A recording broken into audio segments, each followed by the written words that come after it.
تعالى اوريك ازاي تعمل افكت التاريخ زي كده. اولا هتحتاج باك جراوند عشان تشتغل عليها. انا اخترت ان انا اشتغل على اللون الازرق ده، هيبقى هو الباك جراوند بتاعتي. تاني حاجة احنا محتاجين مثلا اننا نكتب التاريخ. انا مثلا اخترت من 1990 لحد 2026.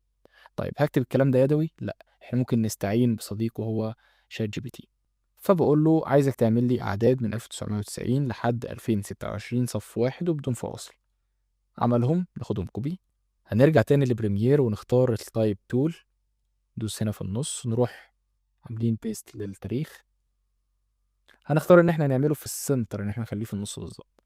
بعد كده تعمل سكيل للتاريخ، تختار مثلا انت توسطنه كده، نظبط البوزيشن بالظبط كده. كده انا وصلت مثلا ان انا هبدا ب 2008.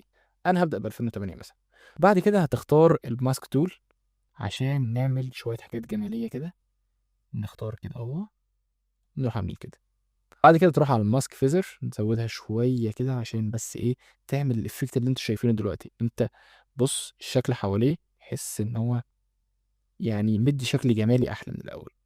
بعد كده هنعمل انيميشن، هنظبط البوزيشن، نعمل الكي فريم نفعلها. وبعد كده احنا خلاص اتفقنا ان احنا نبتدي على 2008. جميل. بعد كده هنختار مثلا احنا نيجي لغاية هنا كده، تمام. وبعد كده هروح ماشي لقدام لقدام لقدام لقدام لقدام لقدام لغاية اما اوصل ل 2000 مثلا، 2025. تمام كده هو عمل لي 2 كي فريمز اهو. هدوس على السهم عشان ابتدي اتحكم في الجراف اديتور. هننزل مثلا دي لتحت، ودي تبقى كده. الشكل اللي عامل زي الجبل قدامكم ده، هوريكم دلوقتي هو هيعمل ايه في الشكل العام اللي هنشوفه دلوقتي. بصوا،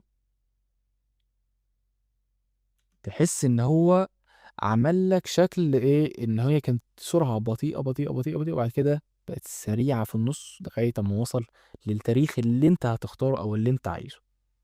هنضيف حاجة اسمها دايركشنال بلور.